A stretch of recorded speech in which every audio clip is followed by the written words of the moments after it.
somos um povo separado para viver em santidade. Como Israel foi chamado a ser uma nação santa lá no Antigo Testamento, lá em Êxodo também, capítulo 19, a igreja agora no Novo Testamento, através aqui do apóstolo Pedro, inspirado pelo Espírito Santo, ele diz que nós somos vistos como um povo separado para Deus, como um povo santo, como uma nação santa, chamado a viver em santidade. Esse santo aqui no grego, no original, é viver separado do pecado. Uma nação que deve viver separada do pecado. Uma nação que deve viver para Cristo, para Deus. Uma nação que deve, através da sua vida, mostrar que foi realmente convertido. Uma nação que deve, através dos seus atos, através da sua atividade diária, através da sua prática de fé, mostrar que você e eu, nós somos separados do pecado. Fomos separados desse pecado e estamos vivendo em santidade. Em uma sociedade que relativiza os valores, em uma sociedade em que tudo é certo, em que tudo pode, em uma sociedade em que nada é errado, nós estamos indo na contramão do mundo. Em uma sociedade onde tudo pode, onde tudo é permitido, viver em santidade, dizer não para o pecado aí contra o mundo, é ser perseguido. É viver contra o contexto deste mundo, né? Contra o príncipe deste mundo. E é isso que nós somos chamados a ser. Somos desafiados a viver de forma íntegra. Somos chamados a viver demonstrando que nós pertencemos a Deus por meio das nossas ações, das nossas decisões, porque a partir da morte de Cristo, ele comprou um povo santo, uma geração escolhida, sacerdócio real, que é cada um de nós. Outro ponto importante que ele diz aqui é um povo peculiar, né? Que ele diz aí. Nação santa, um povo peculiar. Outras traduções estão dizendo povo adquirido também, né? Que quer dizer a mesma coisa. Cristo nos comprou com seu sangue. E é isso que ele está dizendo, é um povo adquirido, um povo comprado, um povo que tinha preço e que foi pago esse preço.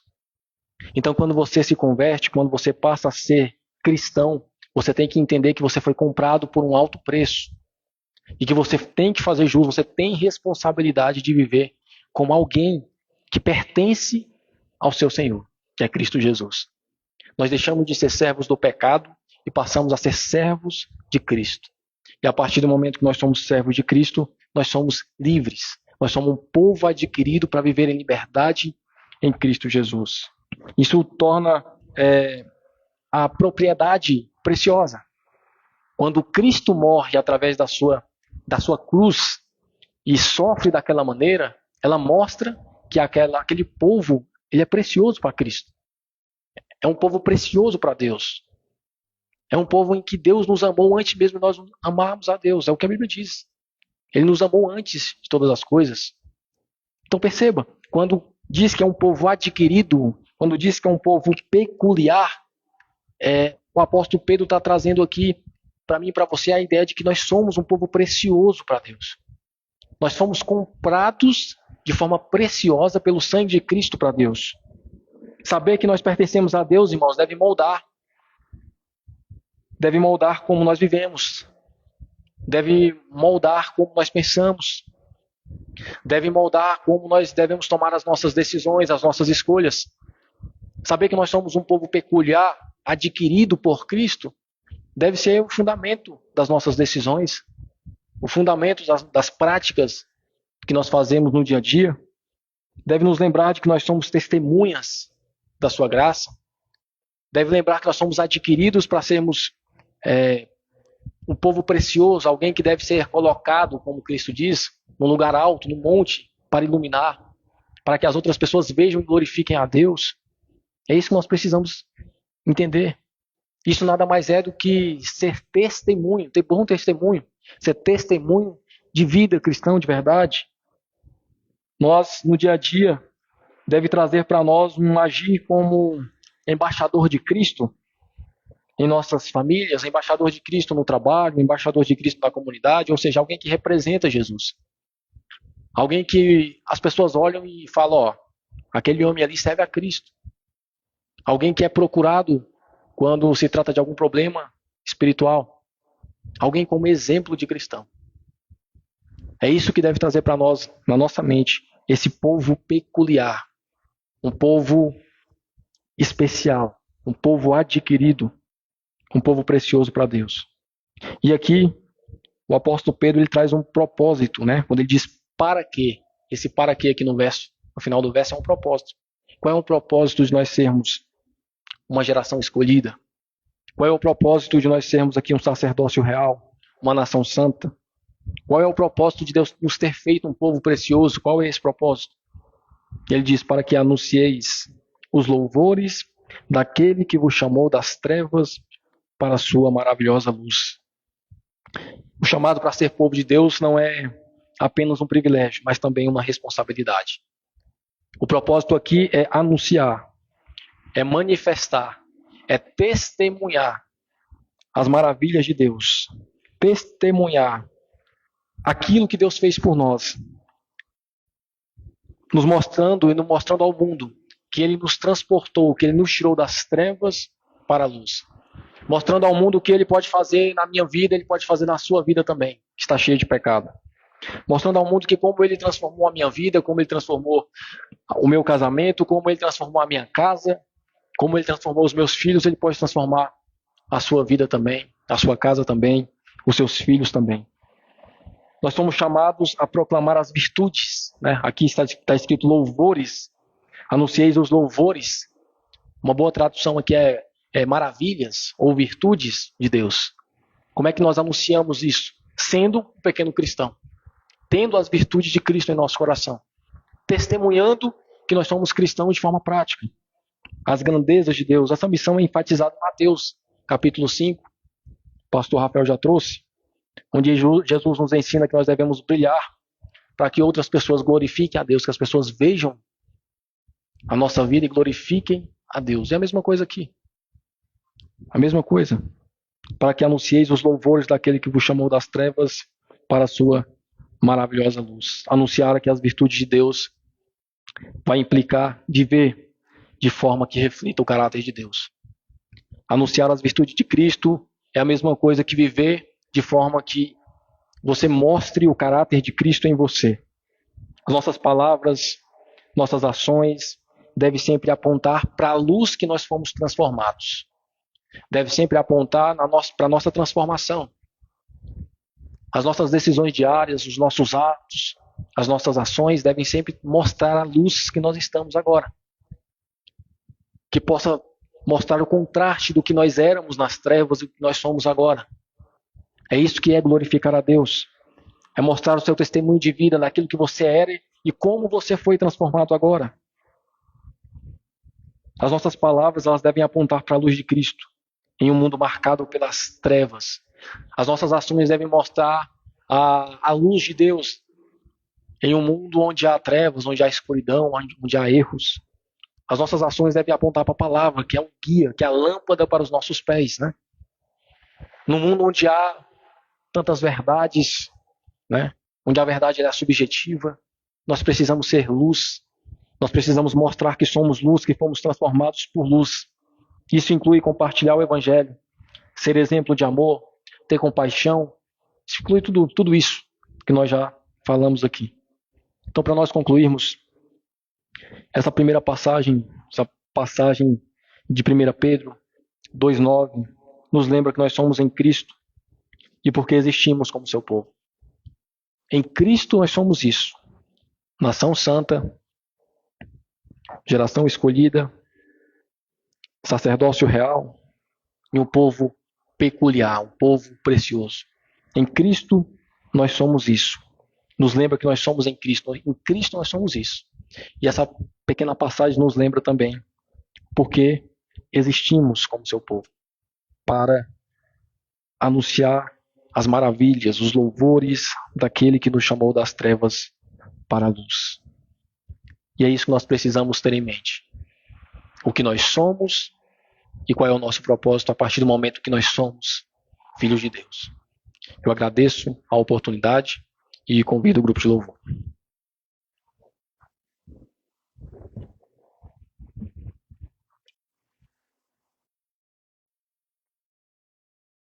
Boa noite, irmãos, graça e paz.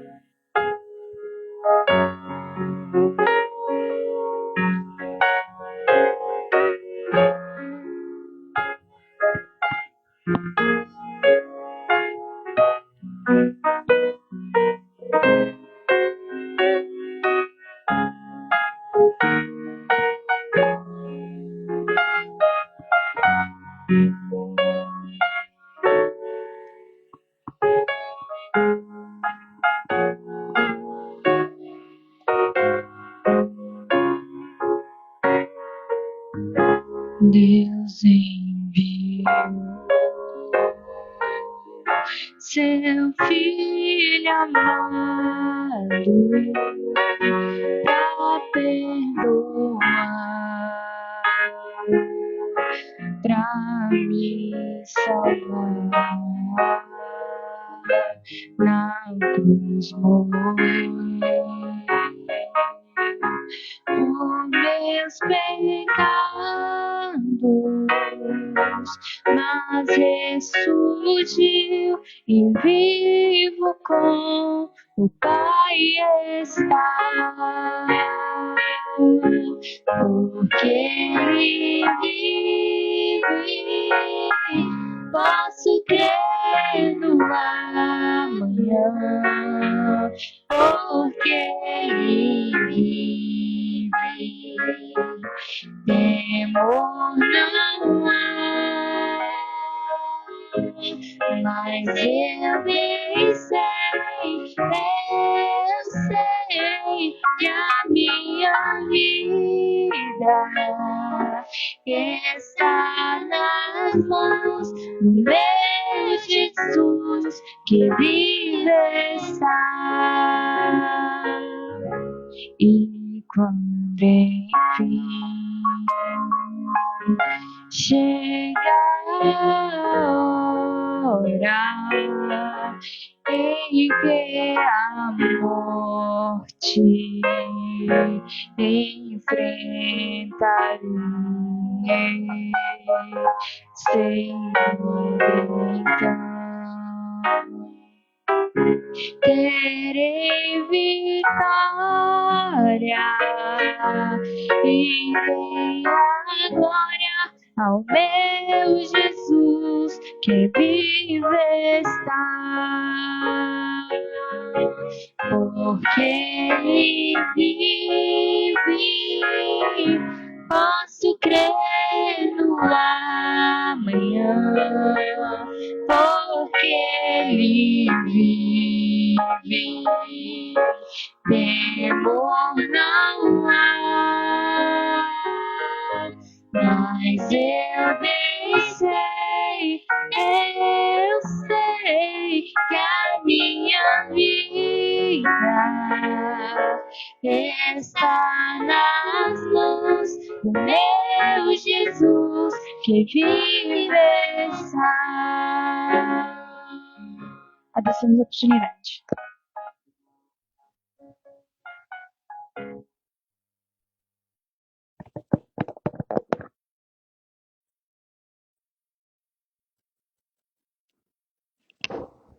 Graças a Deus, igreja. Vamos ficar de pé, vamos orar pelo preletor dessa noite. Amém. Senhor, nosso Deus, nosso Pai, graças te damos a Deus pela tua bondade e misericórdia. Nós queremos declarar, ó Deus, que nós estamos felizes e abençoados, porque seremos ministrados pela tua palavra. Tua palavra que é viva, poderosa e eficaz, que transforma o nosso entendimento e transforma as nossas ações. Nós te pedimos, ó Deus, que o Senhor venha abençoar cada dia mais a vida do pastor Rafael, que ele seja instrumento da tua verdade, que tu possas, ó Deus, usá-lo para trazer as tuas verdades e assim, ó Deus, ministrar a tua igreja. Nós te pedimos, ó Pai, que tu retires tudo aquilo que porventura venha atrapalhar o nosso entendimento nesta hora. E nós te pedimos também, ó Deus, que o Senhor venha nos fortalecer, para que a gente venha colocar em prática tudo aquilo que o Senhor tem nos ensinado através da tua palavra. Abençoa o teu povo, abençoa a vida do pastor Rafael, e assim nós te agradecemos em nome de Jesus. Amém.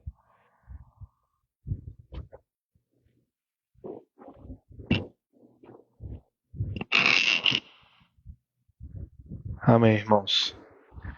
Graça e paz da parte de nosso Senhor Jesus Cristo a todos os irmãos.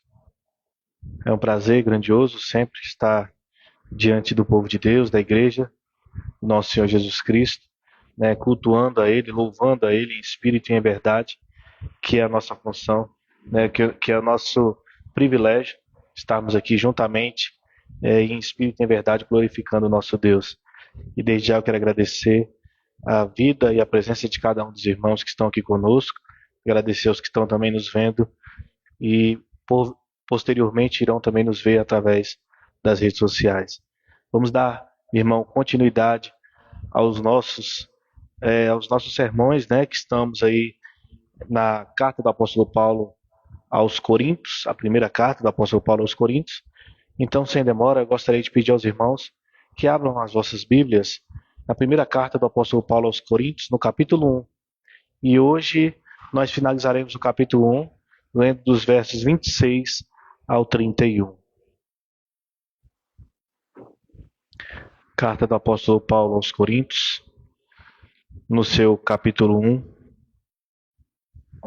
versos 26 ao 31.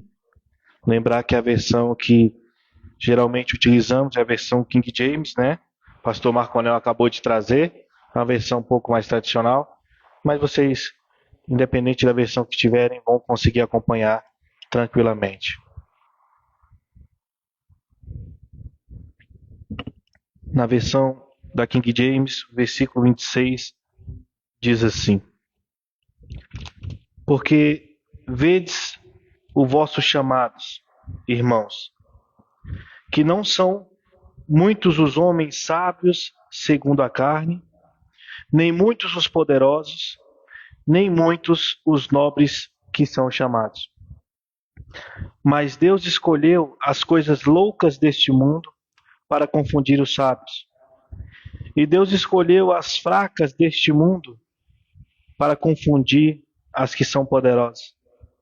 E Deus escolheu as coisas vis deste mundo e as coisas que são desprezíveis, sim, as coisas que nada são, para aniquilar a nada as coisas que são, para que nenhuma carne se glorie em sua presença.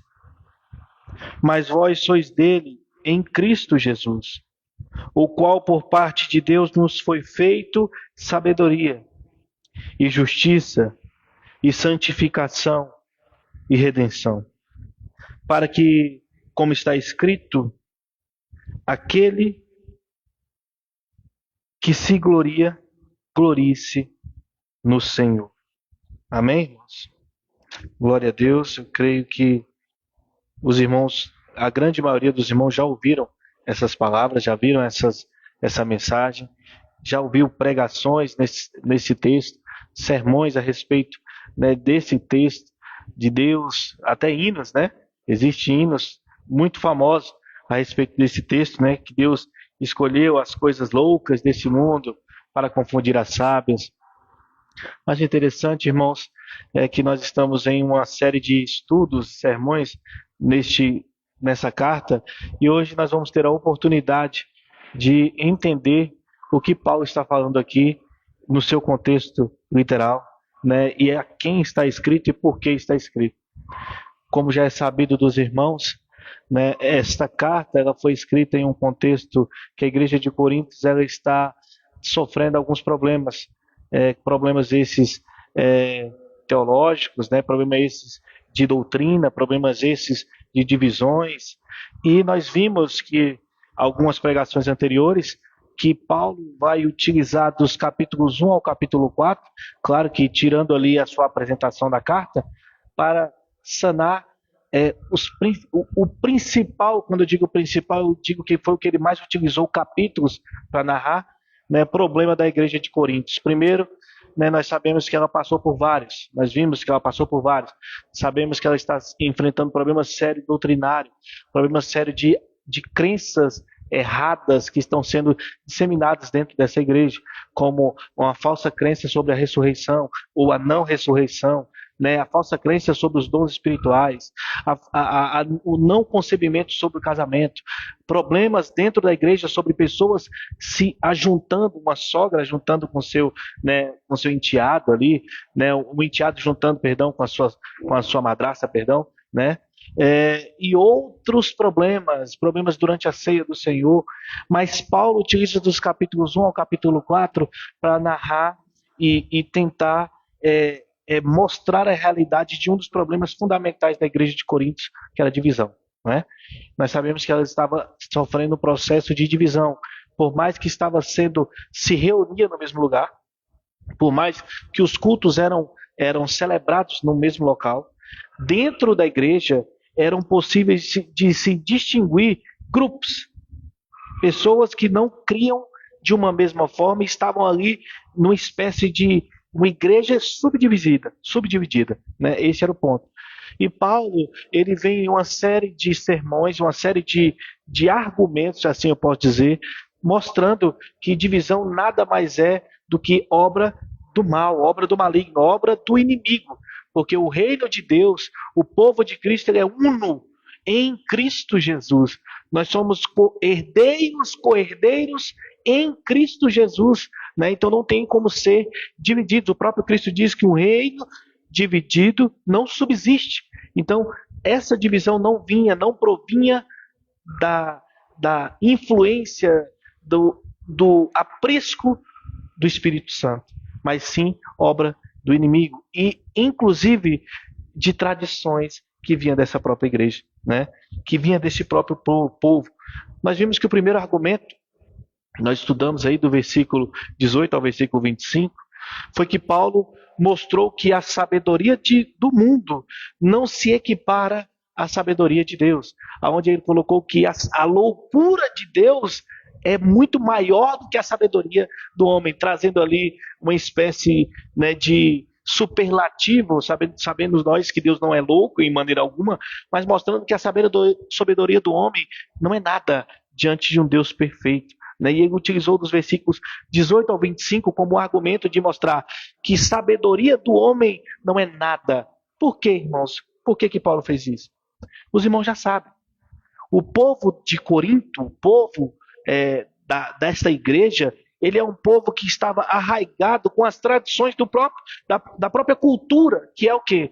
De valorizarem a retórica, a oratória, a sabedoria humana como um método de eficácia, como validação de que aquilo é real ou não. Então nós sabemos que naquela época existiam dois grandes grupos teológicos, que é os pitoreus e os estoicos, e eles tinham uma guerra entre si para mostrar a sua melhor narrativa. Quem falava melhor do que por que o ser humano existe, por que o mundo foi feito, por que das grandes coisas, o porquê das grandes perguntas, e eles tentavam dissuadir as pessoas com quê? Com oratória, com retórica, mostrando e tentando argumentar de uma maneira que as pessoas caíssem em suas teias de argumentações e não conseguiam sair dali.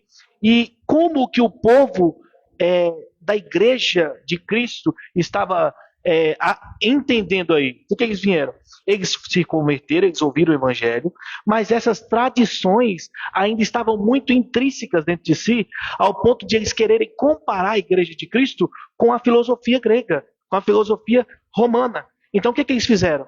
Eles chegaram na igreja e começaram agora a tentar trazer para si apóstolos de estimação, pastores de estimação, pregadores de estimação, da mesma lógica que eles tinham na época que estavam na cultura grega e romana. Então o que eles começaram a ver?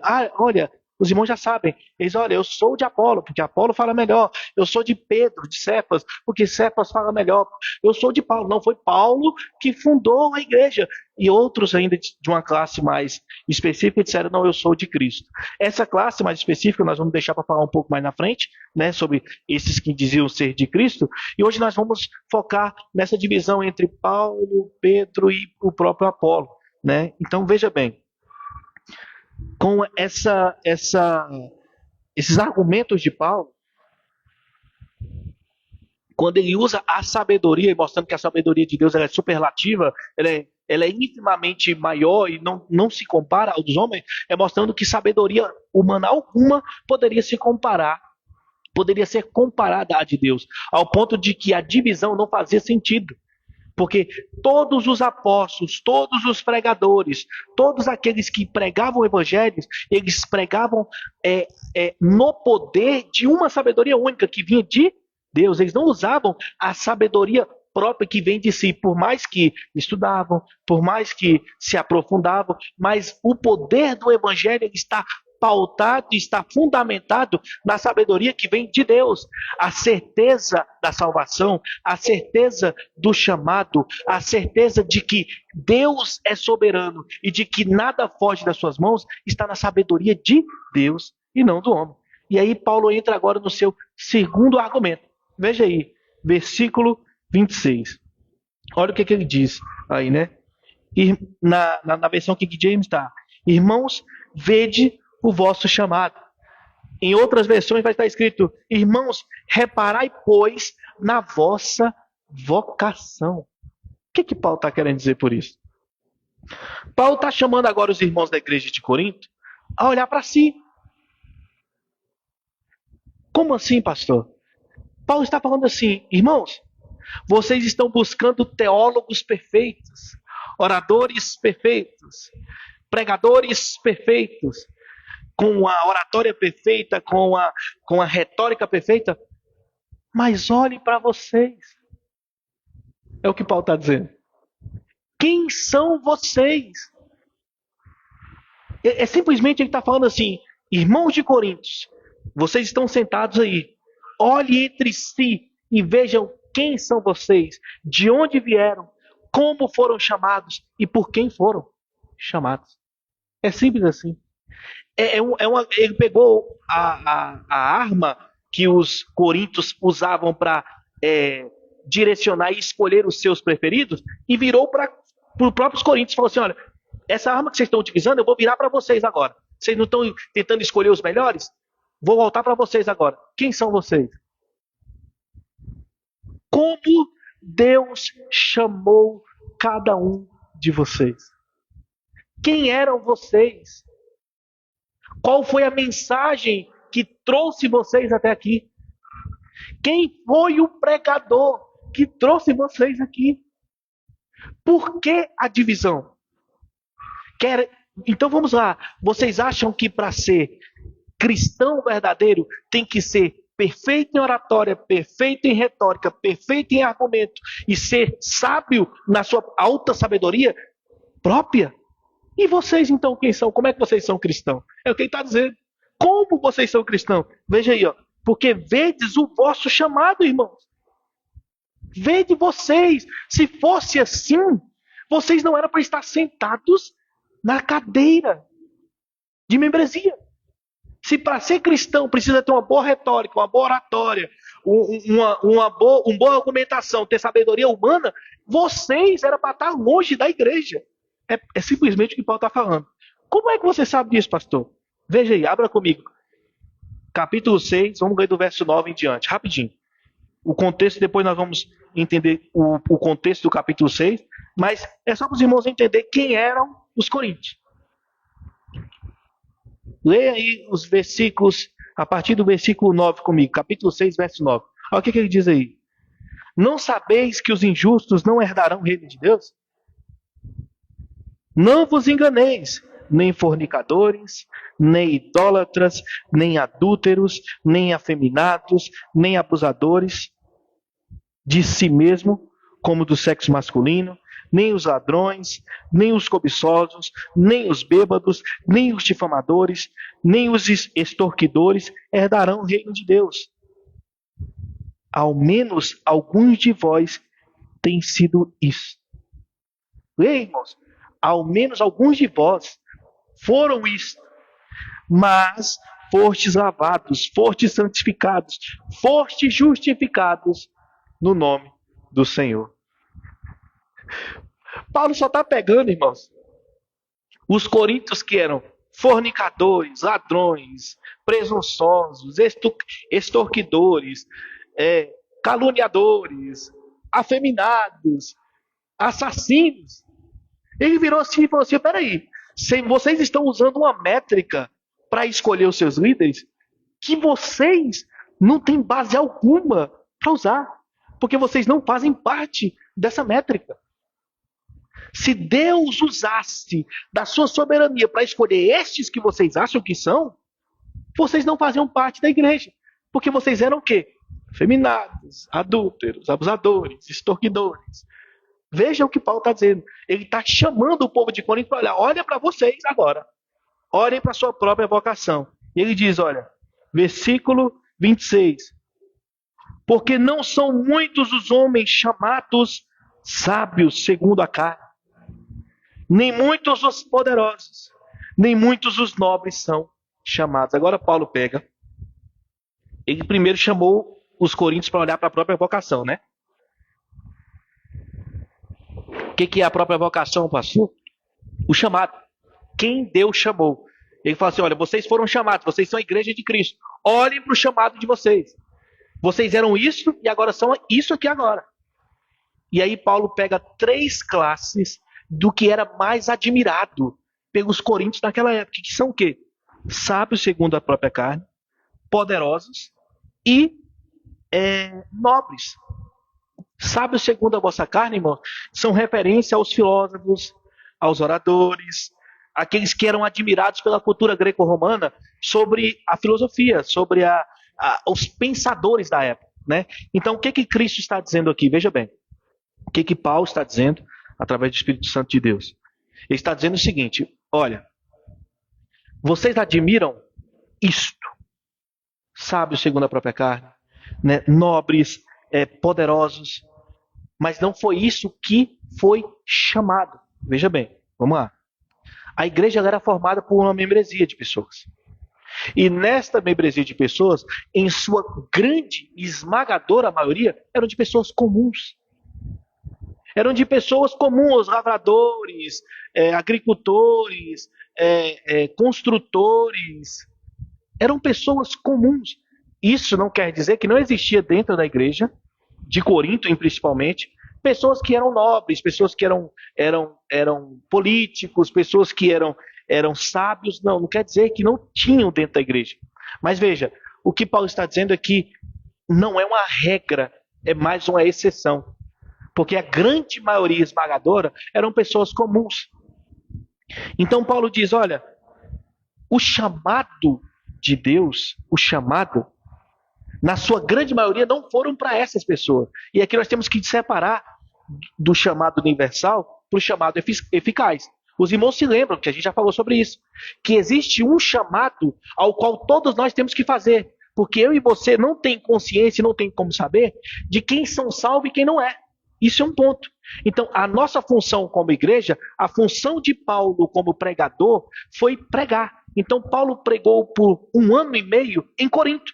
Então, todos em Corinto ouviram a palavra de Paulo, mas nem todos foram chamados de maneira eficaz para ser cristão. Os irmãos entenderam aí? É simples. Por quê? Porque a Bíblia, o próprio Cristo diz que muitos são chamados, mas nem todos são os escolhidos. Em que sentido? Paulo está dizendo, olha, muitos ouviram, todos praticamente em Corinto me viram pregar durante 1 ano e meio o evangelho da salvação. Mas muitos entraram por aqui e saíram por aqui.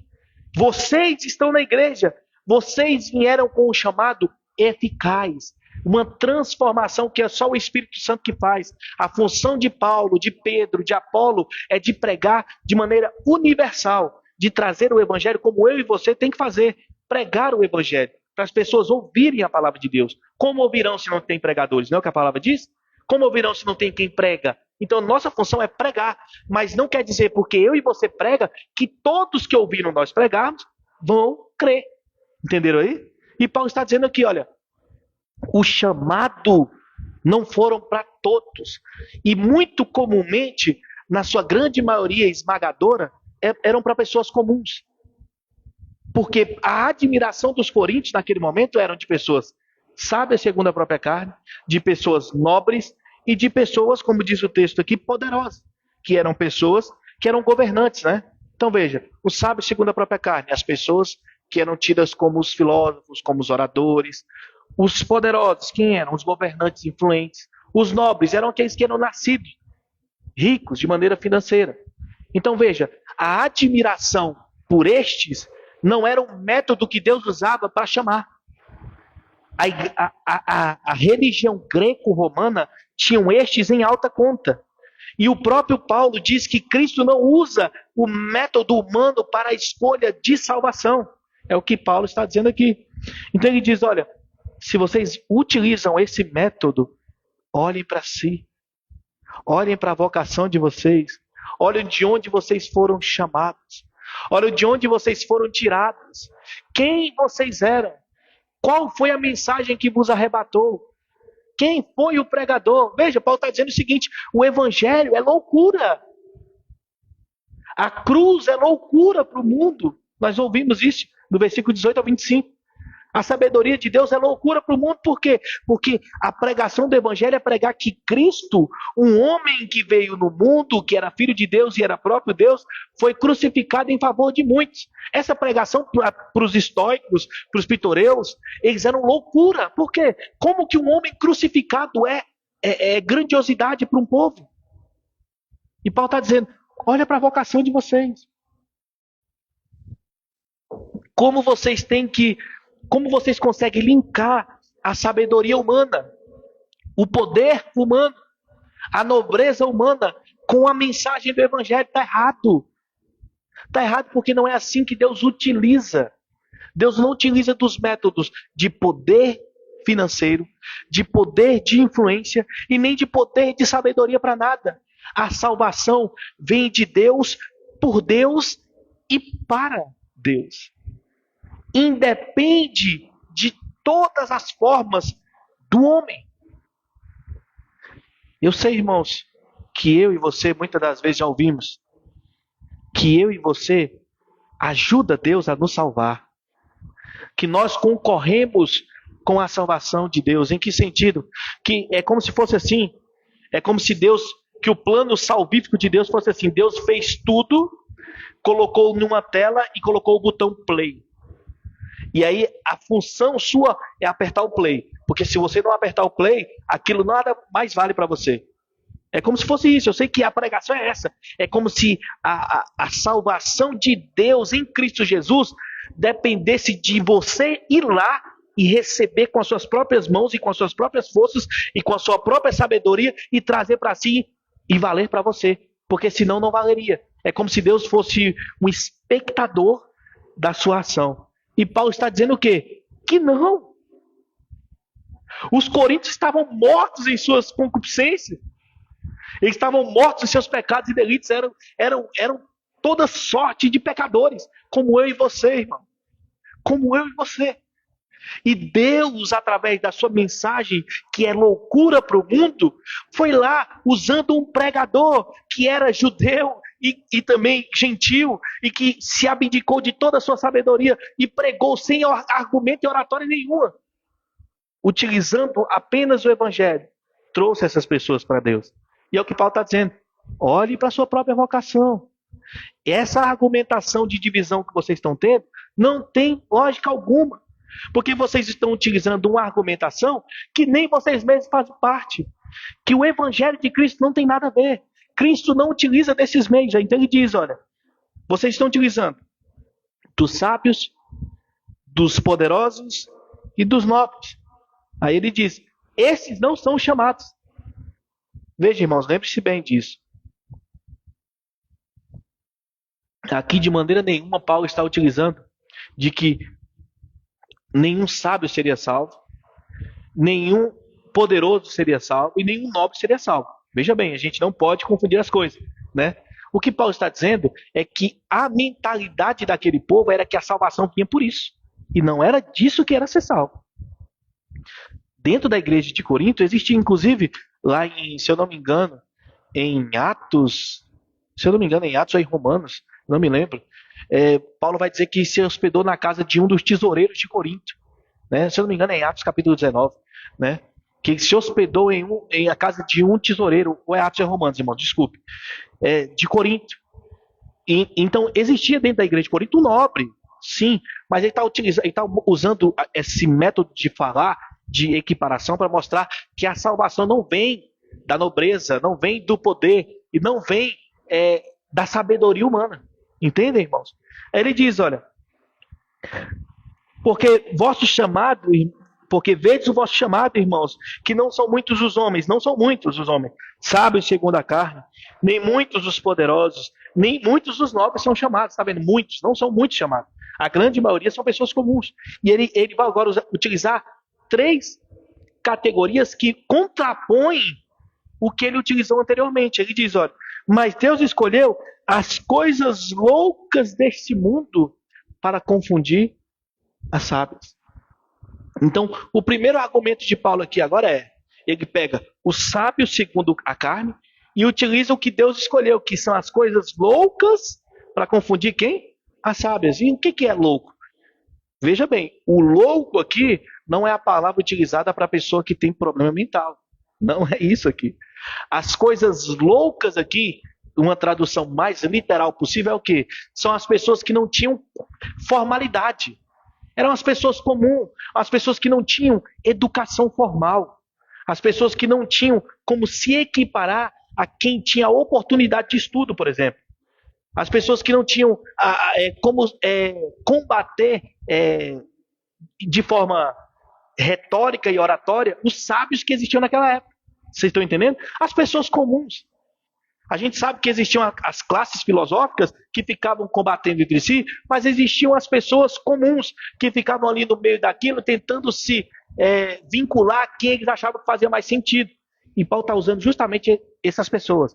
Olha, as pessoas comuns, as pessoas que não tinham educação, as pessoas que não tinham estudo, as pessoas que não tinham como combater de forma retórica e oratória, Deus utilizou desses para confundir quem? Os sábios.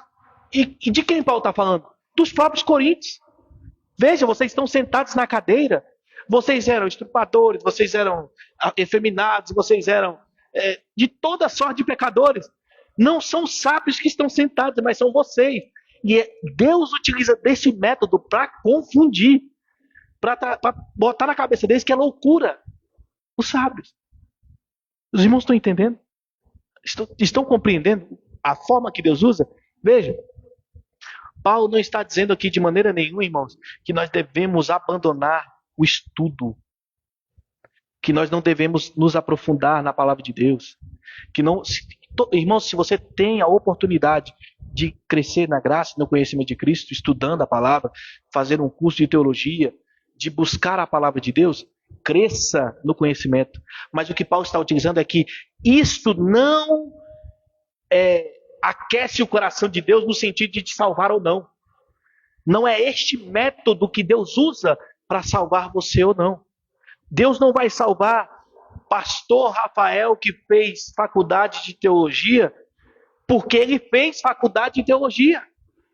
É este o ponto que Paulo está dizendo aqui. Deus não vai salvar os sábios porque eram sábios. Por isso que Deus escolheu os que não eram sábios, para confundir essa crença das pessoas crerem na sabedoria, crerem no conhecimento como forma de alcançar a salvação para si. Então ele diz, olha, ele escolheu as coisas loucas desse mundo para confundir o quê? As sábias. Aí ele diz, Deus escolheu as coisas fracas do mundo para confundir o quê? As poderosas. Agora ele contrapõe o quê? Os poderosos, que são o quê? Os políticos, os influentes, aqueles que faziam parte, sim, da grande influência das pessoas. E veja, os irmãos sabem que Roma ela era muito famosa, por quê? Por ser, e eu falo Roma porque era o poder que dominava naquela época. A cultura era greca-romana, mas quem dominava era Roma. Então Roma, de fato, ela era conhecida pelo seu poder filosófico, pelo seu poder bélico, militar principalmente. Então, não é porque Roma era poderosa militarmente, belicamente, filosoficamente, que Roma seria escolhida como o meio pela salvação. Não. E aí Paulo diz, olha, Deus escolheu os fracos do mundo, as pessoas comuns, para confundir quem? Os poderosos.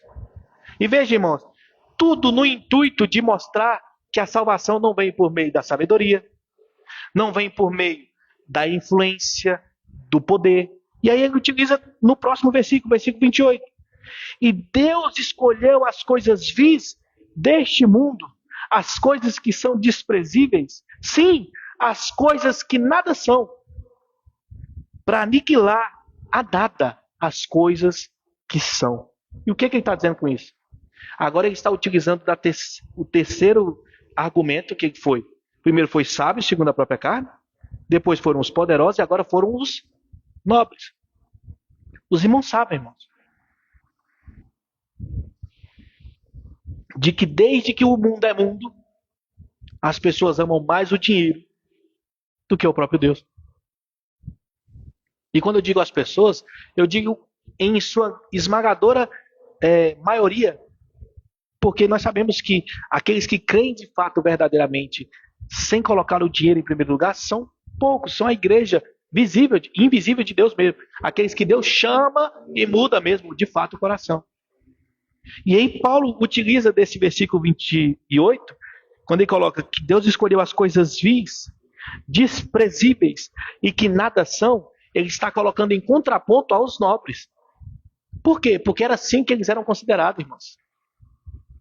Era assim que as pessoas que viviam à margem da riqueza, à margem da nobreza, eram consideradas. O quê? Vis, desprezíveis, nada. E aí Paulo diz o quê? Que estes que eram considerados vis, desprezíveis e nada, Deus escolheu para reduzir de fato a nada aquilo que eles consideravam ser o que eram. Entenderam? Mostrando o quê? Que de fato a salvação não vem por sabedoria, não vem por politicagem, por influência e não vem por dinheiro. Aqui, irmãos, esse texto ele está pautado na salvação, na escolha de Deus. Paulo está dizendo aqui, olha, Deus não escolheu estes, mas escolheu aqueles. Irmãos, a escolha aqui é aquela eficaz. Nós sabemos que quando Deus escolhe, Ele escolhe de maneira eficaz. Ele não escolhe dando uma possibilidade de você querer ou não. Deus não dá a possibilidade, como muitos pregam, né? A salvação, a morte de Cristo na cruz, essa é a pregação de muitos, tá? A morte de Cristo na cruz é uma possibilidade de salvação. De maneira nenhuma. Você acha que Cristo viria ao mundo? Ele é o cordeiro imolado antes da fundação do mundo. Nós sabemos que o plano é eterno. Você acha que eles fariam um plano eterno? Viria, morreria para te trazer uma possibilidade? Isso é prepotência demais, meu irmão e minha irmã. É prepotência demais do ser humano achar que depende de si a escolha de ser salvo ou não. E é o que Paulo está dizendo aqui. Vocês estão divididos na igreja como que se a salvação e a igreja fosse vocês, de vocês e para vocês. Irmãos, a oração de Coríntios estava quase que assim, ó.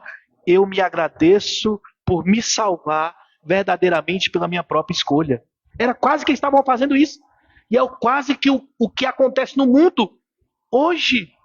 As pessoas acham que são salvas por si mesmas, pelas suas próprias vontades, pela sua própria sabedoria, pelo seu próprio entendimento, pela sua própria influência, pelo seu próprio dinheiro. E Paulo está dizendo, Deus escolheu o quê? As coisas loucas, os fracos, os humildes, para confundir os sábios. Ele escolheu quem? Ele escolheu, está aqui, ó. Deus escolheu as fracas do mundo para confundir os poderosos. Ele escolheu os vis, ele escolheu os que nada são, ele escolheu os que eram desprezíveis para confundir e reduzir a nada os que pensam que são alguma coisa. Mas em que sentido, pastor? No sentido de mostrar que a salvação não vem por isso. Por sabedoria? Não vem. Por influência e não vem por dinheiro. E aí no versículo 29, ele dá um motivo. Porque Deus escolheu assim. Versículo 29 está aí escrito, irmãos. Fatidicamente. Por que Deus fez isso?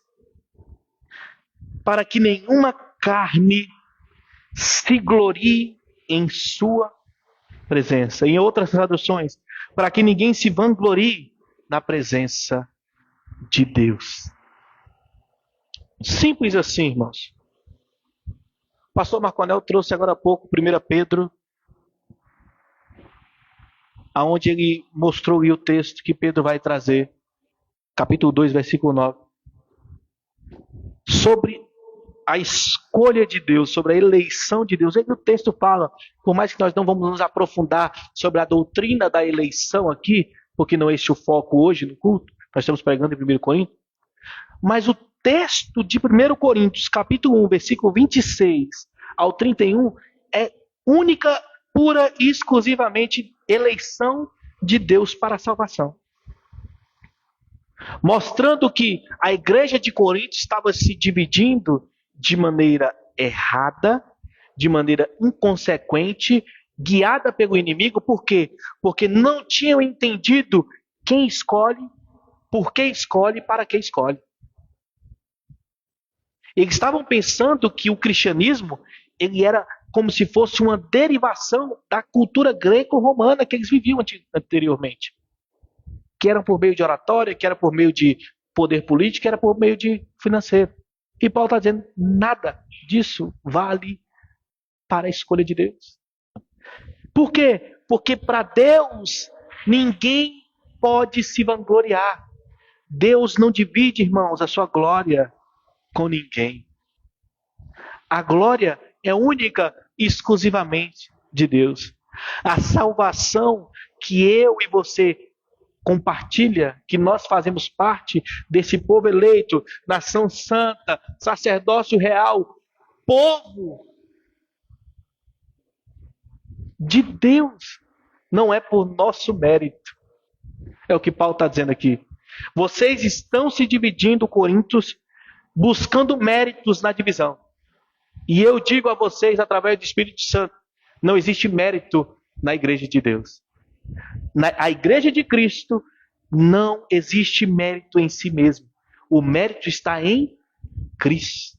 E ele diz, para que nenhuma carne se glorie na sua presença. E aí o versículo 30 e 31, ele mostra a razão do chamado.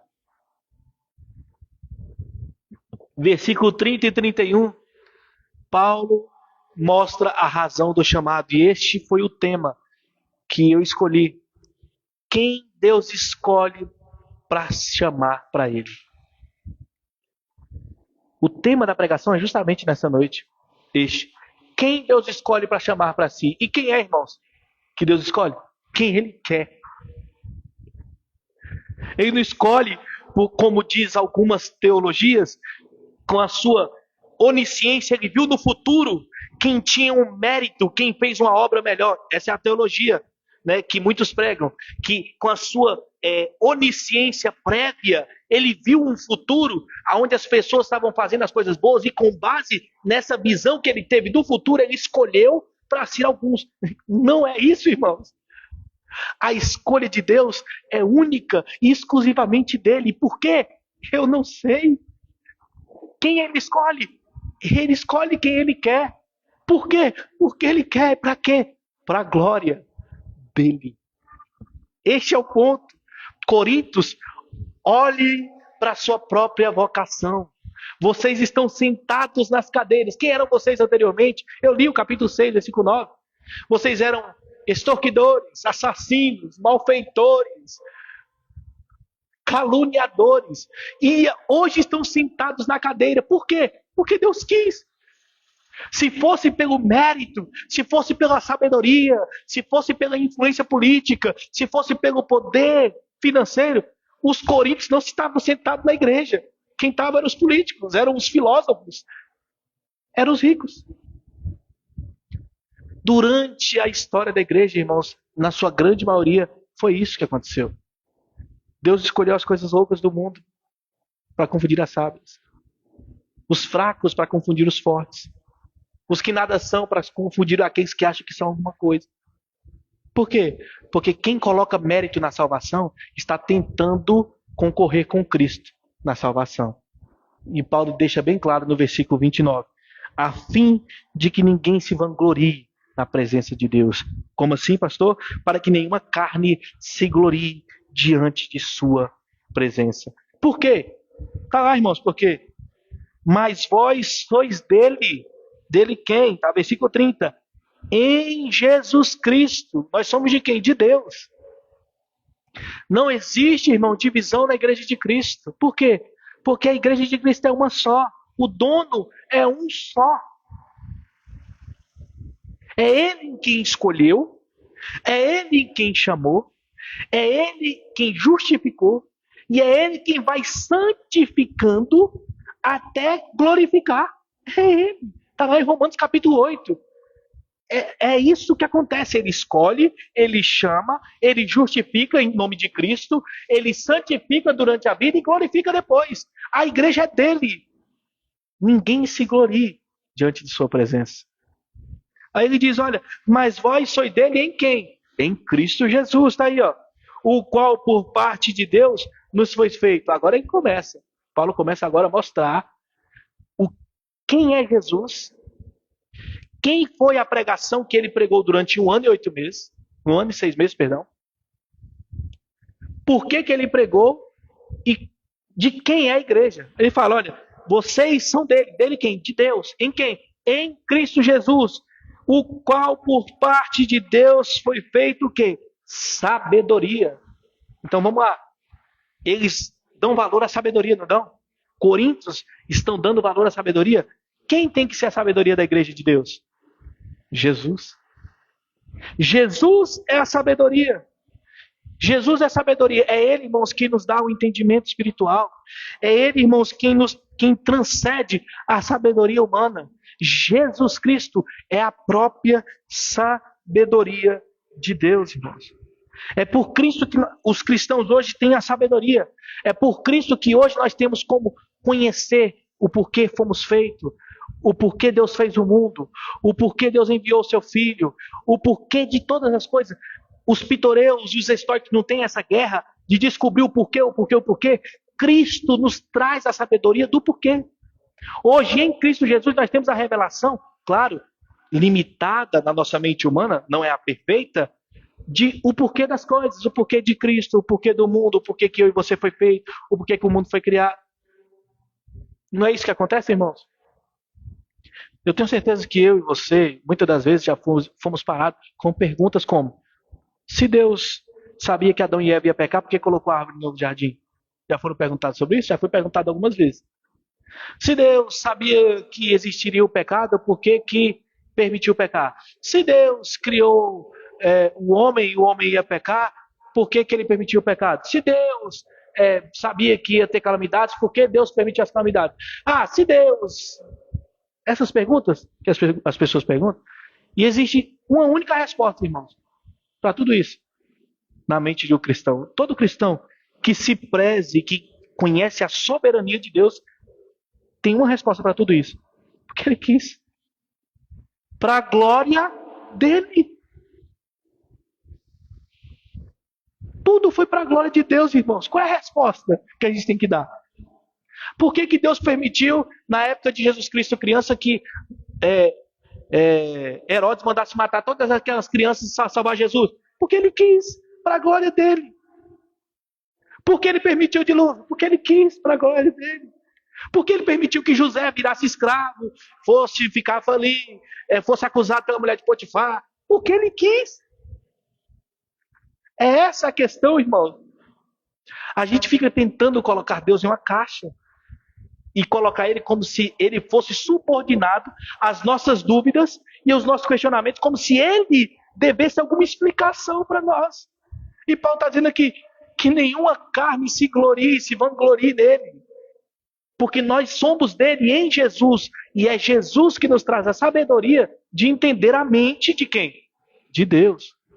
É em Cristo que nós conhecemos a sabedoria de Deus. Em que sentido?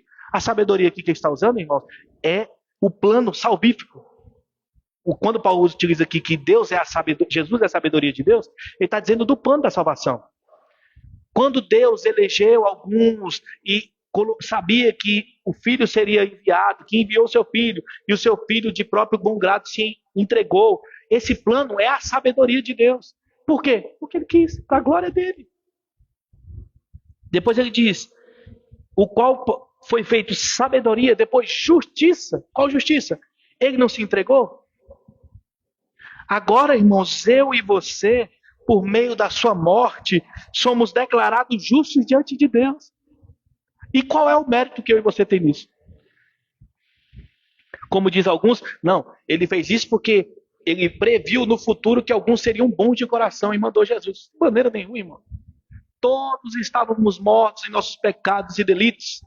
E aí Cristo, com o seu plano perfeito de redenção com o Pai, antes da fundação do mundo, porque ele é o Cordeiro imolado, antes da fundação do mundo, ele vem e morre para justificar alguns, em favor de muitos, né? O que diz na ceia?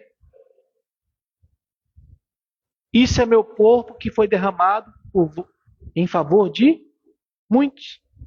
Não todos, mas sabemos que a salvação não é universal. Em favor de muitos. Ele foi feito sabedoria, justiça, santificação. Está vendo que Paulo está colocando em ordem cronológica aí? Ele está falando, olha, Jesus foi feito primeiro o quê? Sabedoria. Qual é a sabedoria? O plano. O plano perfeito de salvação. Depois ele foi feito o quê? Justiça, que é a quê? Ele veio ao mundo, cumpriu o seu papel e justificou aqueles que seriam de Deus. Aqueles que estão chamados para ser salvos eficazmente por Deus. E agora, Paulo coloca em terceiro lugar, ele foi feito santificação. Então veja, irmãos, a gente não tem mérito mesmo. Porque quando eu vou lá e aperto o play, que eu estava falando aqui da brincadeirinha do play, do plano de Deus, eu não vou lá e aperto porque eu quis, não, irmão. É porque Deus nos imputou a fé pela graça e nos colocou de maneira livre no Espírito de Deus a crer nele. E a partir deste momento, nós somos santificados em quem? Está aqui, ó, Jesus foi feito santificação. Então, irmãos, ele nos transforma, ele nos capacita, ele nos dá uma vida, uma nova forma de viver na glória de Deus. Quem faz isso? Jesus. Paulo está pegando, irmãos, e está destruindo o argumento daqueles que dividiam, mostrando que é Jesus que é o único fundamento do povo de Deus. Único fundamento. Ele foi sabedoria, ele é sabedoria, ele é justiça, ele é santificação e por último, redenção. O que é a redenção, irmão? Ele nos libertou definitivamente do poder do pecado. Como assim, pastor? Aquele que diz que não peca é mentiroso. De fato. Mas eu não estou falando deste aí, não. Eu estou falando do poder do pecado para a morte eterna. Aqueles a quem Cristo chama, aqueles a quem Deus escolhe, chama, é justificado por Cristo, santificado pelo poder do Espírito Santo de Deus. Estes foram libertos de maneira eficaz da morte eterna, irmãos. Se eu e você não crê nisso, nós estamos crendo em um Cristo que não existe. Os irmãos estão compreendendo o que eu estou tentando dizer? Se eu e você acreditam em um Deus todo-poderoso, que escolhe, que chama, que justifica, que santifica, isso tudo vai levar a uma consequência, que é o quê? Salvação. A nossa salvação está mantida e sustentada na mão de quem? De Deus, por meio de Jesus, através do Espírito Santo, dessa trindade. Qual é o mérito nosso nisso? Nenhum. É o que Paulo está utilizando aqui. Então Jesus é a sabedoria que eles admiravam. Jesus é a justiça que eles admiravam. Jesus é a santificação que eles buscavam. Qual era a maneira do homem viver de maneira justa, santa? Está aí, é Jesus. E ele é o que? Redenção, a salvação. O único meio pelo qual ser salvo é Jesus Cristo. E aí ele entra no versículo 21, mais uma vez afirmando o que nós acabamos de dizer. 31, perdão. Mais uma vez afirmando o que ele acabou de dizer. Para que, como está escrito, aquele que se gloria, glorie-se em quem? No Senhor. Assim então, irmãos, toda glória pertence ao nosso Senhor Jesus Cristo. Nosso último motivo de exaltação, único e último, é Jesus.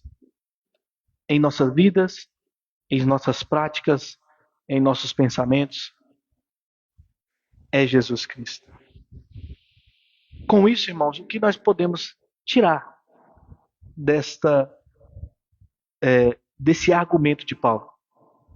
Quando ele chama os coríntios a olhar para a própria vocação. Mostra que o entendimento dos coríntios quanto à sabedoria segundo a carne, quanto ao poder sobre influência e quanto ao dinheiro, não valia nada. Porque Deus escolheu a sua igreja de maneira totalmente contrária para confundir tudo isso. E aí ele utiliza desse método mostrando que ele fez isso para quê? Para que ninguém se glorie diante de Deus. Para todo mundo se gloriar no Senhor. Através de quem? De Jesus, que foi feito sabedoria, que foi feito justiça, santificação e redenção. O que nós podemos tirar de prática nisso para nós hoje? Primeiro, irmãos, reconhecer a graça de Deus em nossas vidas. Como assim, pastor? Nos colocar no nosso lugar, irmãos. É o que Paulo pediu no versículo 26. Vedes a vossa vocação. Olha de onde você foi chamado. Olha quem te chamou. Olha como te chamou. Tem mérito? Você tem mérito? Quem eu era? Como eu vivia? Para como eu estou hoje? Esse mérito é meu? Será que a força é minha? Refletir sobre o nosso chamado. Refletir sobre a graça que Cristo nos deu imeritoriamente. A misericórdia que Ele nos concedeu. Isso, irmãos, tem que nos trazer uma humildade. Humildade essa de reconhecer que não é mérito humano, mas graça. E nisso, irmão, temos que viver em constante gratidão. Constante gratidão, sabendo que a nossa salvação, a nossa transformação, o nosso chamado é dele, por ele e para ele. Este é o primeiro ponto. Segundo ponto, irmãos, não se preocupe com padrões humanos de sucesso. Eu trouxe isso, irmãos, como uma forma de você entender que a salvação, ela não está pautada em padrões humanos. Porque o que acontece, irmãos? Infelizmente é muito pregado que o cristão que tem sucesso é aquele que tem. O cristão que é salvo é aquele que tem sucesso. É aquele que está acima, à margem da sociedade. Em que sentido? Em ter sucesso, em ser bem-sucedido, em ganhar, em receber. Não é a pregação que é dada hoje? Não é o que as pessoas tentam trazer? Que a igreja é um escape da pobreza, da ignorância. Não, irmãos, a salvação não tem nada a ver com os padrões mundanos humanos de sucesso. A nossa preocupação não tem que estar com isso. Veja, eu não estou dizendo aqui, mais uma vez, e ratificando, que você não tem que estudar, que você não tem que buscar trabalhar, que você não tem que sustentar sua família, que você tem que sim fazer todas essas coisas, porque nós vivemos no mundo. Mas veja, a nossa preocupação não pode estar nisso. A nossa ansiedade. Não podemos ser ansiosos com isso. Com padrões humanos de sucesso. Por quê, irmãos? Porque se muitas pessoas se sentem que não são sábeis, que não têm influência e que por isso não são usadas. As pessoas pensam isso, irmão, porque infelizmente uma grande parte da cristandade hoje usa que para você ser usado, para você ser escolhido por Cristo, você tem que ter uma certa influência, você tem que ter uma certa sabedoria. Isso é mentira. Não é assim. Por mais que a nossa função seja crescer no conhecimento, crescer na graça, buscar a Deus, mas esses não são os padrões da escolha de Deus. Paulo acabou de dizer, Deus escolhe do jeito que Ele quer, da maneira que Ele quer, para que ninguém se glorie em si mesmo. Para a glória ser dele, por Ele e para Ele. A nossa força não está em nós. Se eu estou aqui pregando nesta noite, irmãos, pode ter certeza absoluta que não é porque eu sou bom, porque eu mereço e porque eu sou mais sábio que qualquer um de vocês. É porque Deus quis e Ele é bom. Simples assim. A minha força, a sua força não está nem em mim, nem em você. A nossa força está em quem nos chamou. Se eu tenho força para caminhar, se eu tenho força para resistir ao mal, se eu tenho força para me santificar, não está em mim. Não está em você, mas está em quem sustenta o chamado. Seja grato, seja humilde. Terceiro ponto, viva para a glória de Deus, irmãos. Ele escolheu isso para que nenhuma carne se glorie na presença. Aquele que se gloria, glorie-se no Senhor. Viva para a glória de Deus. Irmãos, nosso propósito é glorificar a Deus em tudo. Em tudo dai graças, na tribulação, na doença, na saúde, no amor, na escassez, na prosperidade. Em tudo dai graças. Viva, irmão, para a glória de Deus, nas palavras, nas atitudes, nas escolhas. Tudo que fazemos tem que apontar para Cristo. Porque Cristo é a nossa sabedoria, Cristo é a nossa justiça, Cristo é a nossa redenção, Cristo é a nossa santificação. Em tudo dai graça, irmãos. Viva para a glória de Deus. Quarto, irmãos, valorize as pessoas, os pequenos. Valorize. Valorize em que sentido, irmãos? Não divida. Não faça como os coríntios fizeram.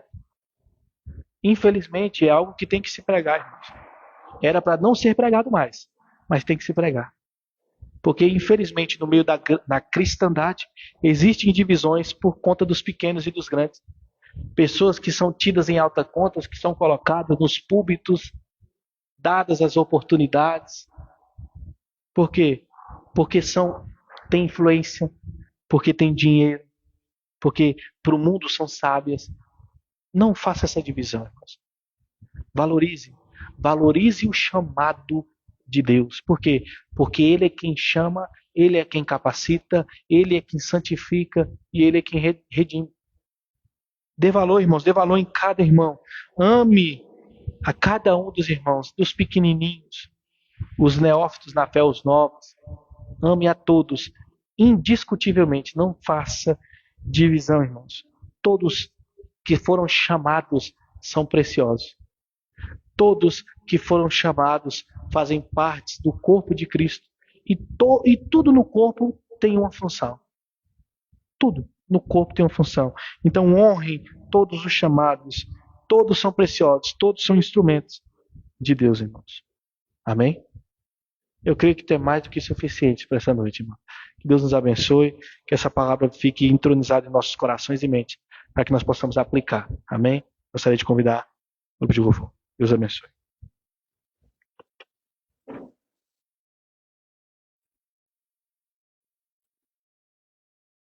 Boa noite, irmãos. Graça e paz.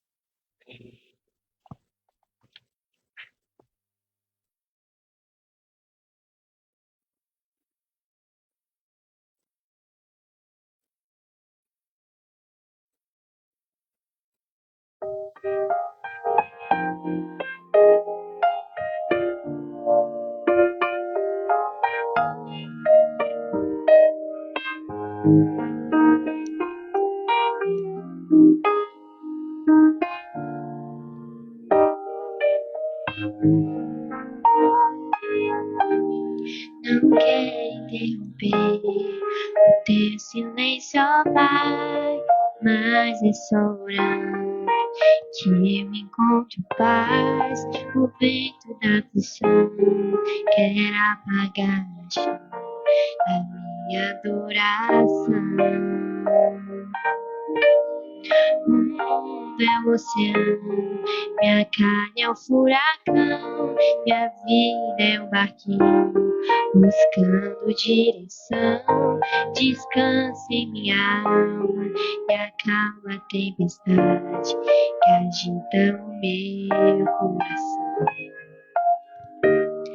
Acalma o meu coração, acalma o meu coração. O vento está soprando, mas é te adorando que venço da aflição. Acalma o meu coração. Acalma o meu coração. Só venço este mundo se for em tua presença. Acalma o meu coração. O barulho do mar vem pra me confundir. Ó Pai, não deixe as ondas da fé diminuir. Perdoa se vencer, que em meio a teu silêncio não estivesse aqui. Viver na superfície sem poder respirar é o mesmo que morrer por não te adorar. És o meu oxigênio, Senhor, em tua presença minha fé vai naufragar. Acalma o meu coração. Acalma o meu coração. O vento está soprando, mas é te adorando que venço da aflição. Acalma o meu coração. Acalma o meu coração. Só venço este mundo se for em tua presença. Acalma o meu coração. Acalma o meu coração. Acalma o meu coração. O vento está soprando, mas é te adorando que venço da aflição. Acalma o meu coração. Acalma o meu coração. Só venço este mundo se for em tua presença. Acalma o meu coração. Agradecemos a oportunidade.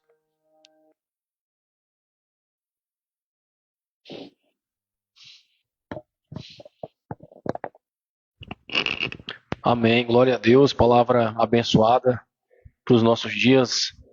A Bíblia toda ela é atemporal, né? Toda ela, quando a gente lê, quando a gente se aprofunda, tem mensagens preciosas para a gente aplicar na nossa vida. E esse texto, esses versos, né, esse contexto que o pastor trouxe, ele é muito importante nos dias de hoje, principalmente no mundo onde se prega muito egocentrismo, né? Onde tem entrado o humanismo dentro das igrejas, onde o nosso eu hoje faz parte de culto, né? A gente cultua mais o nosso eu do que o próprio Deus. Esse texto vem realmente nos colocar no lugar que nós devemos estar, mostrando que nós somos carne, somos pó, e que nós não nos gloriaremos na presença de Deus, não colocaremos a nossa salvação nas nossas mãos naquele último dia. E esse texto precisa estar na nossa mente para sempre mostrar quem somos e colocar a humildade que nós tanto necessitamos no nosso coração. Agradeço a Deus por essa palavra, agradeço a Deus pela vida do pastor Rafael. Deus continue abençoando, Deus continue guiando, abrindo a sua mente para trazer mais e mais mensagens para nós, para a gente ser alimentados cada vez mais. Antes de finalizarmos, lembrar os irmãos, todas as quintas-feiras, às 20 horas, nós estamos aqui trazendo estudo expositivo no livro de Mateus, estudo expositivo do Evangelho de Cristo, segundo Mateus.